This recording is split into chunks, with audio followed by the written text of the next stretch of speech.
Medieval farmers didn't have artificial intelligence, weather forecasts, or climate-controlled tractors to guide their work. They had mud, animal manure, and the crushing pressure of knowing that a failed harvest didn't mean inconvenience. It meant starvation for their entire village. Their farming methods weren't just about growing crops. They were about engineering survival under brutal conditions, with nothing but instinct, experience, and sheer necessity. And remarkably, some of their solutions were more clever and more sustainable than many of the systems we rely on today. Medieval farmers didn't know what nitrogen was, but they knew how to keep soil alive.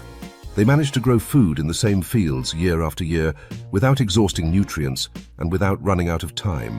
Lab coats weren't necessary. They had hooves, fire, and a shovel full of cow dung. The foundation of medieval agriculture was the three-field system. Most people today have heard of crop rotation, but medieval peasants had already perfected it, without textbooks, tractors, or even shoes. Land was divided into three strips, one for grains like wheat or rye, one for legumes, and one left fallow. Legumes such as beans, peas, or lentils added nitrogen back into the soil as they grew. The fallow field, though left unplanted, wasn't idle. It was often used for grazing livestock, whose manure enriched the soil. By the time each strip rotated back into use, it was more fertile than before. That was regenerative agriculture, medieval style, built entirely on observation and necessity. But it didn't end there, because they also developed something far less glamorous but just as vital: fertilizer. Specifically manure. Peasants didn't waste anything, especially not what came out of animals. Cow dung, horse manure, and pig droppings were collected, composted, and spread carefully across the fields. They blended it with wood ash, straw, and even human waste when necessary. The ash added potassium and helped balance soil pH, while the manure delivered nitrogen and phosphorus. Straw improved the soil structure, making it easier for roots to spread and water to hold. The result was crops that grew strong and fast, without chemicals and without bankrupting the village. It wasn't random either. Some manors had designated dung collectors. Misusing fertilizer was a finable offense. You managed manure like it was currency. Another method was green manuring. In the off-season, peasants would plant fast-growing, useless crops like clover or vetch, not to harvest them, but to plow them back into the ground. These plants added organic matter, prevented erosion, and helped retain moisture during dry seasons. It was a simple, low-effort, highly effective system. One village increased its rye yield by 30% after 3 years of green manuring, recorded in a 13th century ledger that ended with, "The earth has been pleased."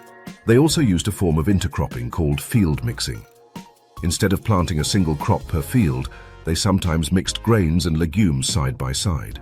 The legumes fed the grains shaded the soil, and pests had no idea what was going on. Today we call that companion planting. Medieval farmers just called it common sense.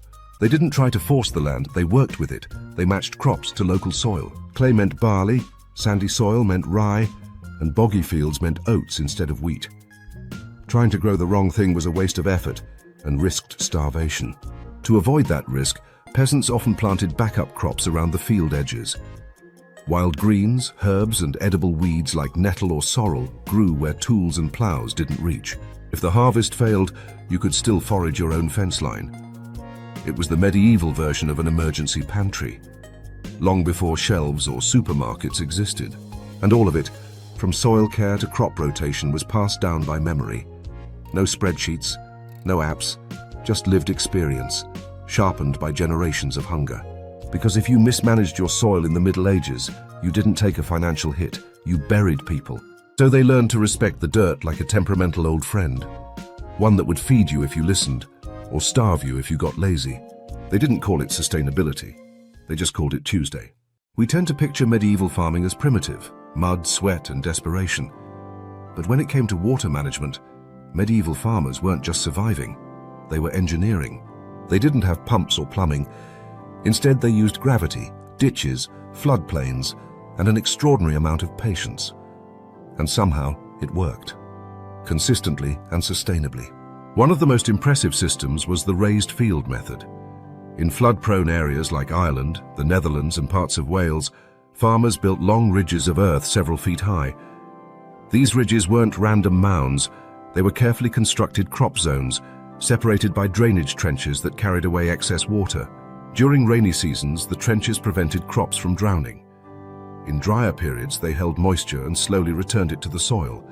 This created a self-regulating irrigation system, built entirely with shovels, livestock, and years of trial and error. In some regions, the trenches were even lined with stone or wood to prevent erosion. That means medieval farmers were essentially running miniature hydrology networks, using mud, muscle, and common sense. And they weren't improvising. They were optimizing. Another innovation was gravity-fed irrigation. Although often credited to the Romans, medieval monastic farms perfected the technique. They diverted water from nearby springs or streams into their fields using hand-dug canals. Some canals were so precisely angled that water reached crops over a kilometer away, without flooding the land. Monasteries led this effort, serving as centers of agricultural experimentation. Monks kept detailed records on canal angles, flow speed, and seasonal changes, and some of those systems are still functional today. Then there were the water meadows, one of the most overlooked yet brilliant medieval farming strategies. These were low-lying pastures deliberately flooded in early spring with nutrient-rich river water. The goal wasn't to drown the land, but to coat it with a thin layer of silt, natural fertilizer loaded with minerals and organic matter. Flooding also raised the soil temperature, encouraging early grass growth. More grass meant more hay, and more hay meant healthier livestock. In medieval terms, that could mean the difference between life and starvation. Managing a water meadow required skill and precision. Dams and sluices had to be operated at exactly the right time. If you waited too long, or moved too soon, the entire field could turn into a swamp. But if managed correctly, the payoff was massive. Farmers could get 2 or even 3 hay harvests per year, an agricultural miracle in a pre-industrial world. And they pulled it off without electricity or machinery. Now let's talk about ponds, not decorative ones, but engineered systems with a purpose. Medieval ponds weren't just used for fish. They formed closed-loop ecosystems that supported both livestock and crops. Fish produced waste, which enriched the water with nutrients. That nutrient-rich water could then be diverted to fertilize gardens and fields. Some ponds even connected to duck runs, where the birds aerated and fertilized the water naturally. Others used a rotational system, resting one half of the pond while harvesting the other. It was a form of aquaponics, long before anyone had a word for it. No sensors, no electricity, just balance. And this wasn't limited to monasteries or nobles. Archaeological evidence shows that complex fish pond systems existed on peasant lands as well. In regions like Eastern Europe, where winters were harsher, these systems were often the key to surviving the hungry season. Even in dry climates, medieval farmers adapted with precision. In southern Spain, under Islamic rule, they built qanats, underground channels that kept water cool and minimized evaporation.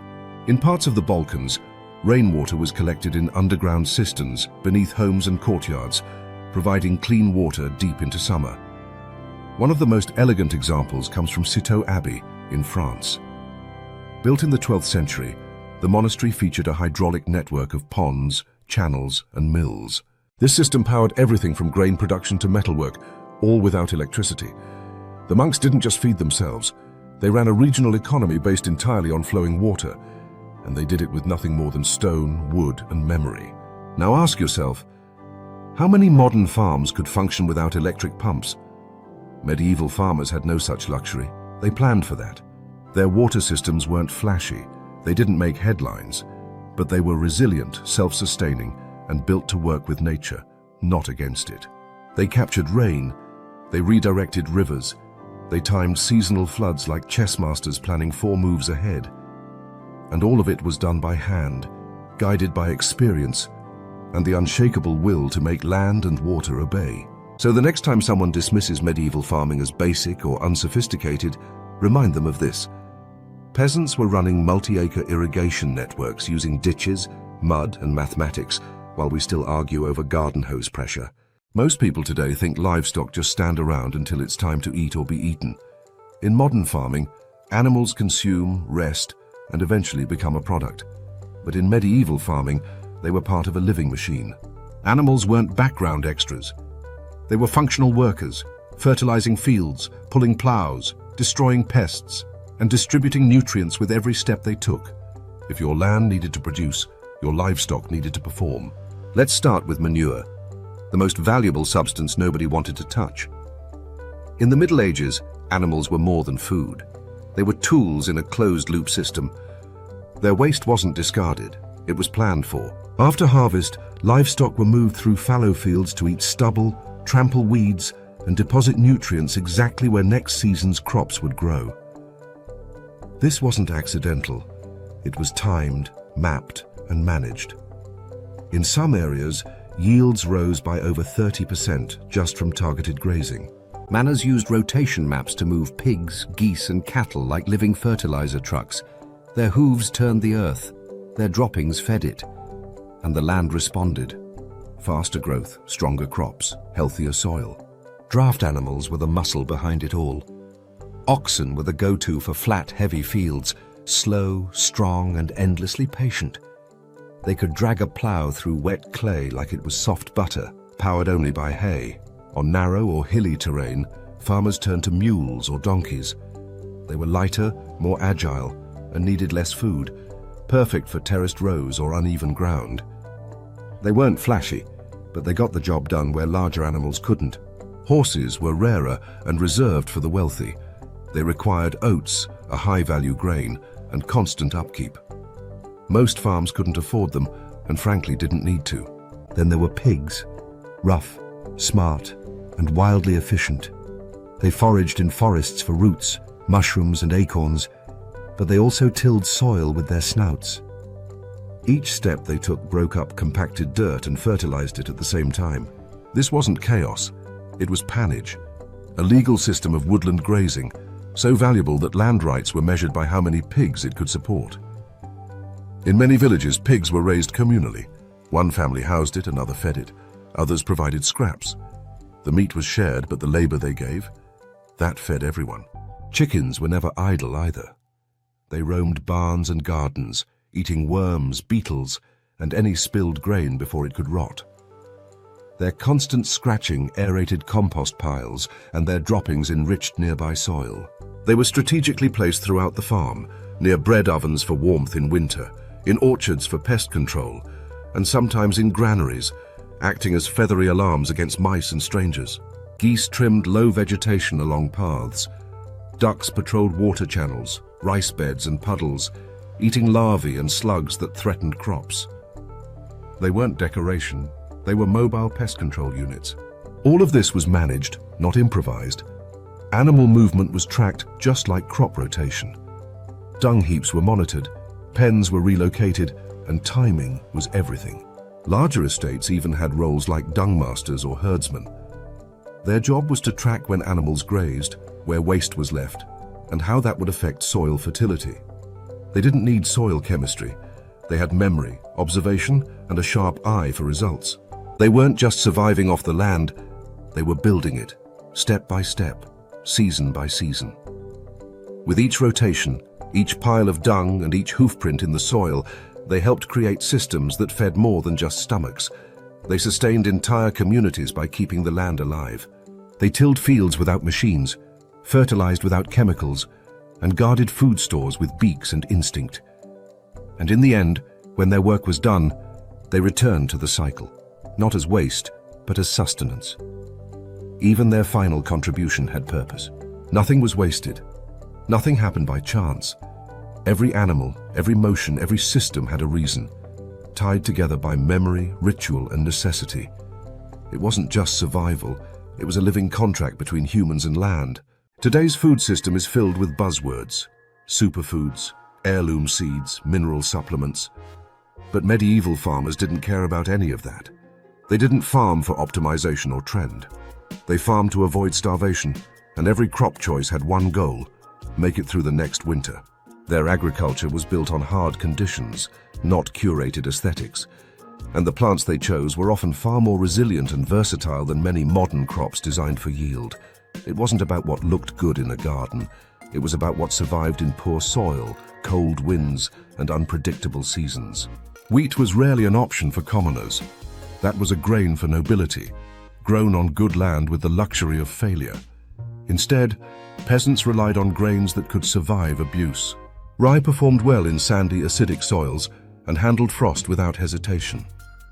Barley offered fast growth and drought tolerance, making it reliable in dry seasons and usable as both human and animal food.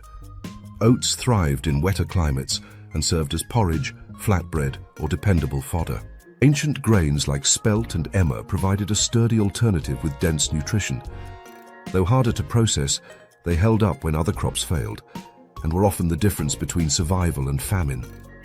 These weren't grains for profit, they were grains for endurance. Root vegetables formed the second pillar of medieval survival. Turnips, parsnips, and carrots were planted in huge quantities, not because they were ideal, but because they grew fast, stored well, and gained sweetness after frost. They could be eaten raw, cooked in stews, preserved through fermentation, or even handed to animals in lean times. Lesser-known crops like salsify offered earthy flavor and fiber, thriving in neglected soil and producing leaves for animal feed. Skirret, a sweet root that grew in shady gardens, provided starch with minimal effort. It was one of the few vegetables described in records as pleasant. And that mattered in a world where food was mostly functional. Not everyone had land, but food still had to be found. That's where foraging entered the picture. Not as a lifestyle, but as necessity. Wild greens filled gaps in nutrition when the field crops didn't stretch far enough. Nettles were boiled into soups richer in nutrients than spinach. Sorrel added tang to stews and treated minor illnesses.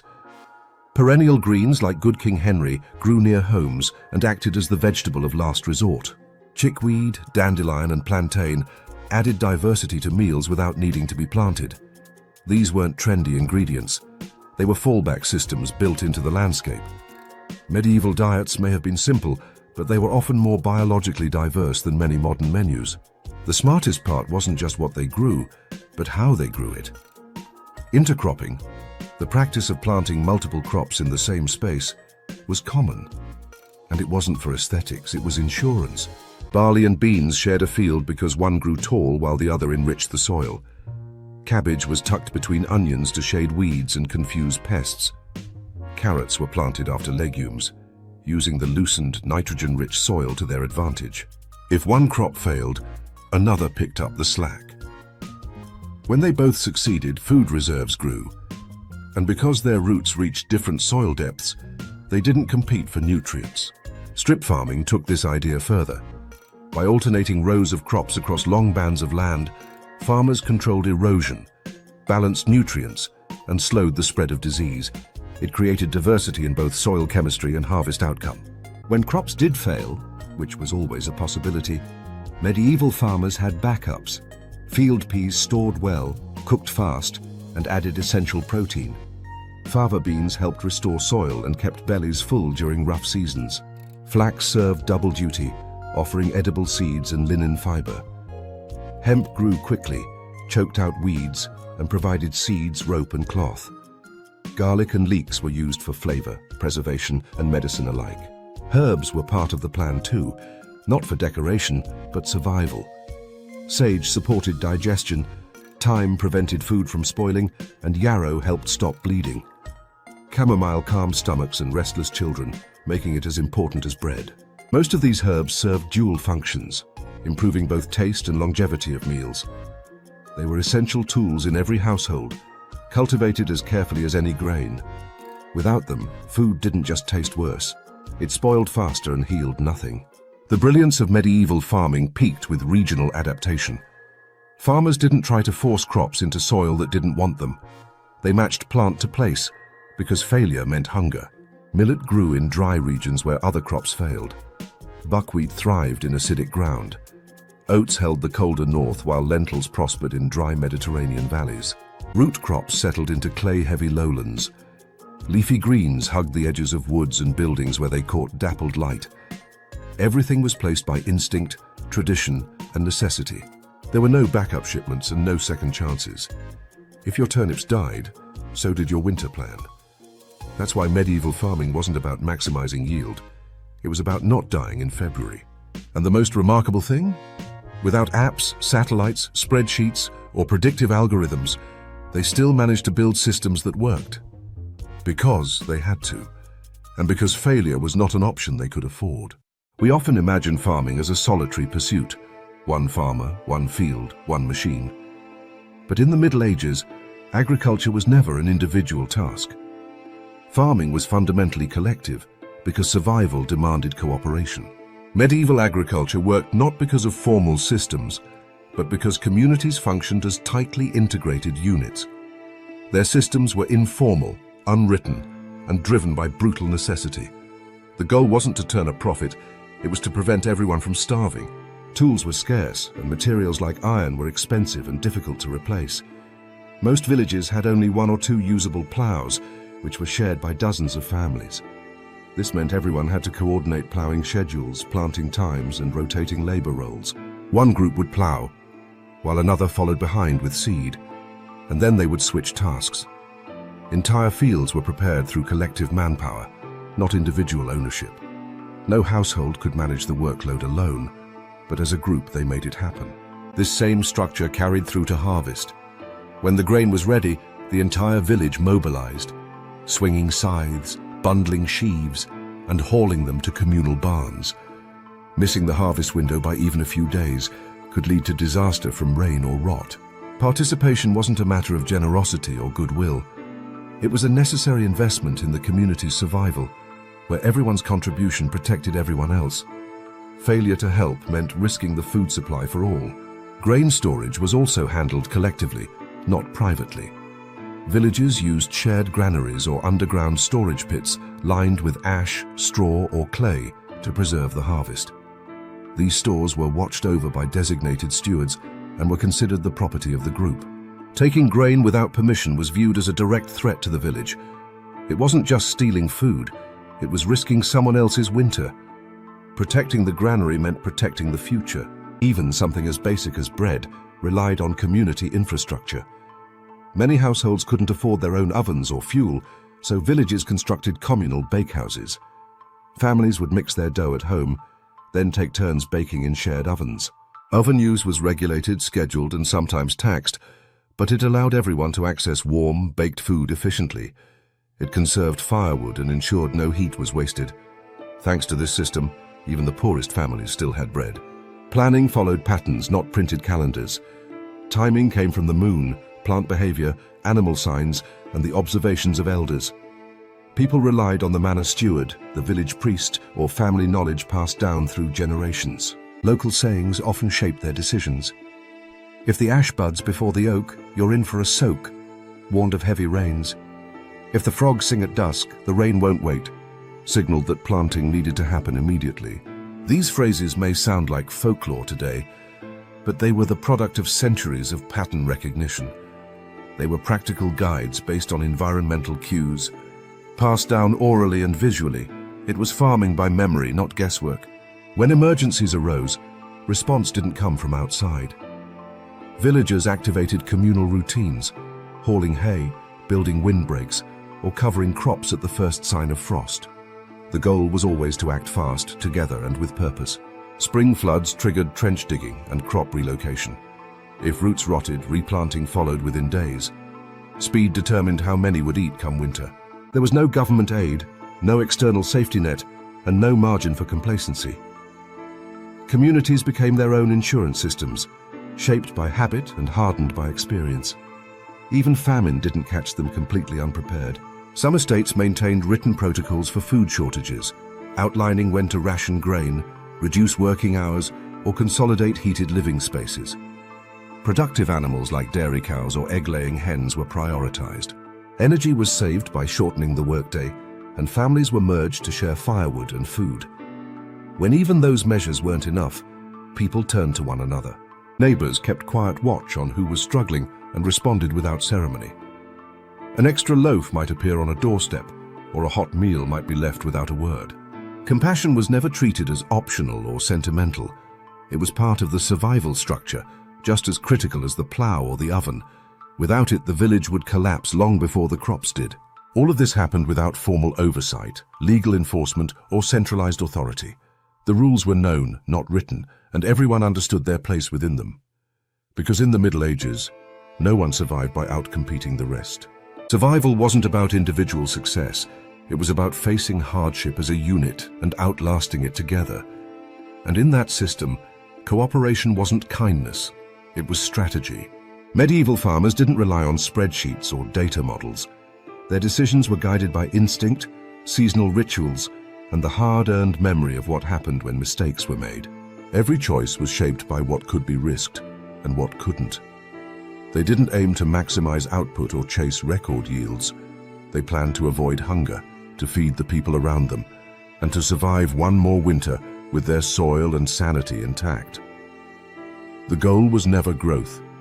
The goal was survival. There were no synthetic fertilizers, no diesel-powered machines, and no emergency food shipments waiting in the wings. What they had was mud under their nails, smoke in their lungs, and a set of systems passed down through generations. And somehow those systems worked, often better than what we've replaced them with. Their strategies weren't written down, but they were deliberate.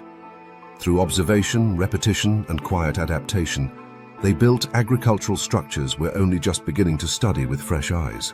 They didn't call it sustainability, they just called it life.